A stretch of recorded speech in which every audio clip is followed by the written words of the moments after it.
this same debate that you see going on between Manny and David right now, I was having that same debate with myself in my head as I was preparing for PWTR because he has voices in his head.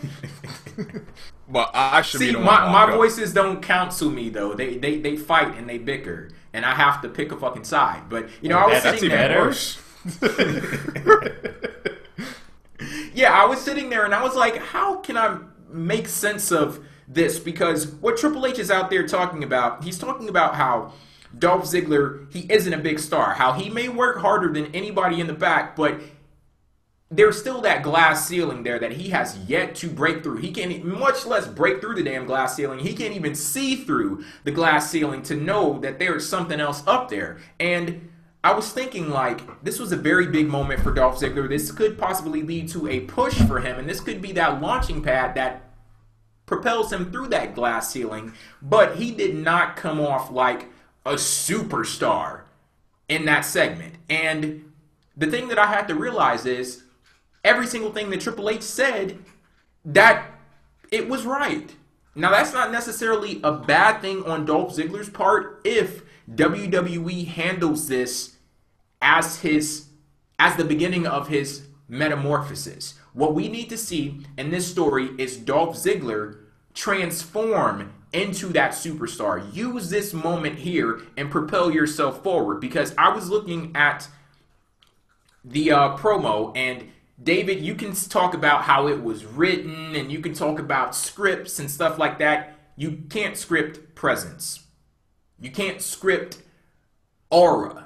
And while I was watching that promo, Dolph Ziggler, he was standing there, and it looked as if he was intimidated. It looked as if he was scared. And you don't ever see that when it comes to a top star in WWE. We've seen throughout the year, CM Punk, he's had to face off against the entire Shield. We've had Daniel Bryan have to face off against the entire Wyatt family. So even if the numbers aren't in their favor, you don't see them expressing that kind of vulnerability. Even with somebody like John Cena, I know it pisses people off that he does this, but John Cena is the type of guy, he's like, I know I have a mountain in front of me, and I may get my ass whooped, but guess what? I'm going to fight, and I'm going to run through that mountain, and I'm going to give it everything that I have. But Dolph Ziggler, he was standing there, and he was like, I want you gone, I want you gone, I want you gone, and I want you gone.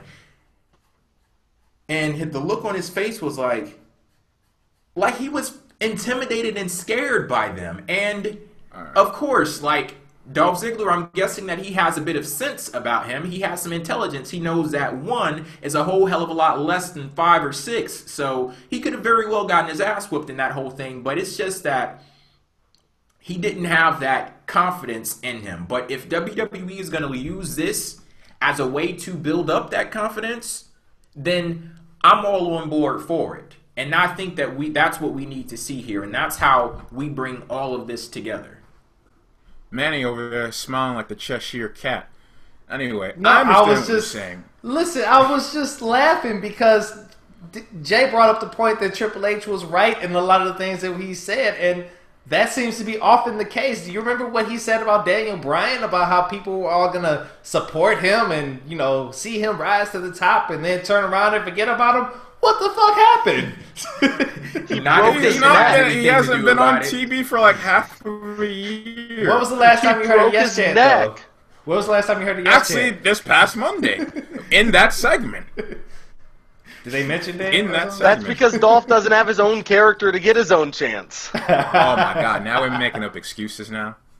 But to go back to Jay's point, though, I do understand that, and I've seen that there's like almost a different. It's almost like a different type of person when he does those WWE Network / especially on the Zack Ryder show that they used to have, and when he goes into the ring, I do see that he seems slightly uncomfortable. I don't know if that's a part of his character or something, but actually that doesn't even make sense because he's supposed to be really cocky. So I understand that. I just don't think the promo was that bad.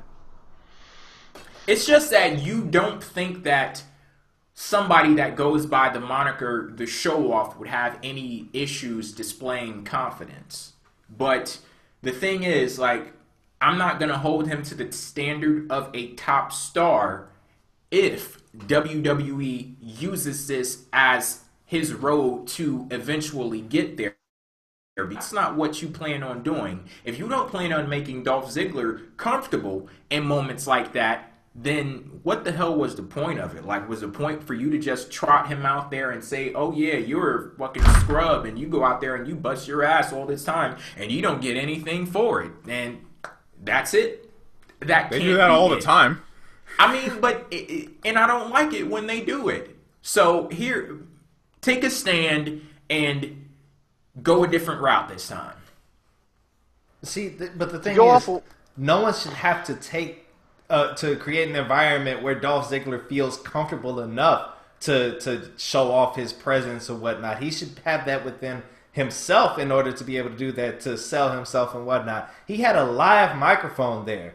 He could have said anything to sell himself. And the greats know, damn the script, I got to get over. I got to do something to make myself stand out. All of the best mic workers, Chris Jericho, CM Punk, Stone Cold, The Rock, all just did what they thought was entertaining. Mick Foley too. They did what they thought was entertaining. They didn't necessarily. The best wrestlers, the best characters that we've had have been people that didn't stick to the script, that did what they thought the audience wanted. Damn the results. Austin 316 says, I just whooped your ass. You think that was approved by Vince before he went out there and said that shit? No. But it came out and became a pop culture sensation. Dolph Ziggler had the opportunity to have a similar type of moment where he could become the superstar that we all thought that he could be. But apparently he doesn't have that within him.